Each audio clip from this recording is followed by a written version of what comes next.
Hi friends, welcome to గాడీస్ great 73కి స్వాగతం. ఫ్రెండ్స్, మీరు కొత్త వారు కనుక అయితే నా ఛానల్ని సబ్స్క్రైబ్ చేసుకోండి ఫ్రెండ్స్. నేను పెట్టిన ప్రతి వీడియో మీకు నోటిఫికేషన్ వస్తుంది. అలాగే పక్కనున్న బెల్ ఐకాన్లోకి క్లిక్ చేసుకోండి ఫ్రెండ్స్. ఇక మన వీడియోలోకి వెళ్దాం. నేలపై పడి ఉన్న డబ్బును తీయడం అదృష్టమా దురదృష్టమా మీకు తెలియాలి. సాధారణంగా కొన్నిసార్లు మనం రోడ్డు మీద నడుస్తున్నప్పుడు డబ్బు నేలపై పడటం చూస్తుంటాము.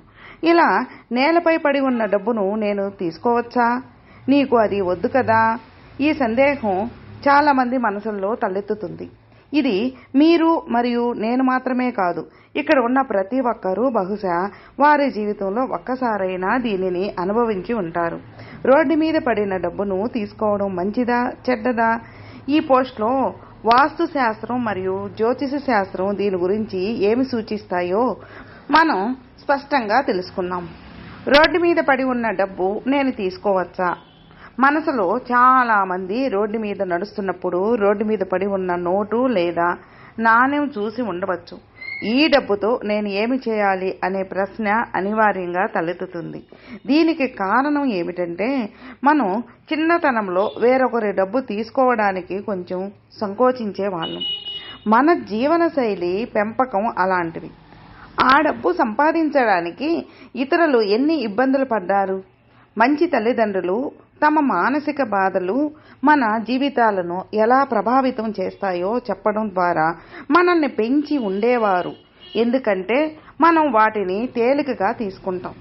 ఆ డబ్బు చూడగానే ఇవన్నీ గుర్తుకు వస్తాయి. కాబట్టి కొంతమంది దానిని తీసుకుని పేదలకు ఇస్తారు లేదా ఆలయానికి నైవేద్యంగా చెల్లిస్తారు. కానీ గ్రంథాల ఆధారంగా కింద ఉన్న డబ్బును, ముఖ్యంగా కరెన్సీని ఎప్పుడూ విస్మరించకూడదు.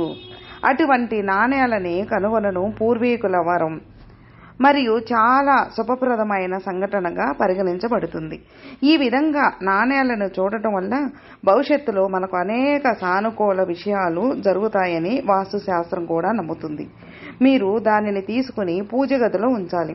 రోడ్డుపై దొరికిన నాణ్యం గొప్ప అదృష్టాన్ని తెస్తుంది. కాబట్టి మీరు ఈ రకమైన డబ్బును ఎప్పుడూ ఖర్చు చేయకూడదు.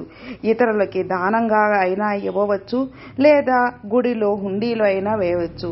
మనము తీసుకుని ఈ డబ్బుని మనం వాడుకున్నట్లయితే మనకు ఆ 10 రూపాయల నాణ్యం దొరికిందనుకోండి, 10 రూపాయలకి 10 అంతలు అంటే 10 రూపాయలు 10 అంతలు అంటే 100 రూపీస్ అంటే 100 రూపాయలు.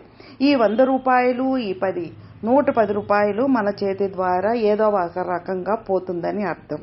అదే కాదండోయ్, మనము వేరే వాళ్ళవి ఏదైనా కావచ్చు, మనము ఒక 100 రూపాయలు 200 రూపాయలు మనకు అవసరానికి అడిగి తీసుకున్నా అది వేరే. కానీ అలా కాకుండా మనకు అనుకూలంగా అవసరానికి మోసగించి తీసుకుంటే ఏదైనా అంతే.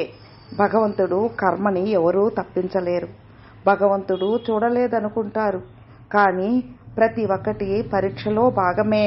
10కి 10 అంతలు లాగానే ఏది పోయినా, ఏది మనది పోయినా అది మనం ఎప్పుడో ఏదో ఒక కర్మ అనుకొని భగవంతునికి చెప్పుకోవాలి. ఇదండి ఈ సంగతి. ఫ్రెండ్స్, మీకు ఈ వీడియో నచ్చితే లైక్ చేయండి, మీ ఫ్రెండ్స్కు షేర్ చేయండి.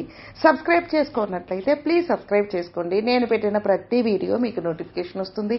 అలాగే మీ అభిప్రాయాన్ని కామెంట్లో మెసేజ్ చేయండి. ఓం నమః శివాయ నమః.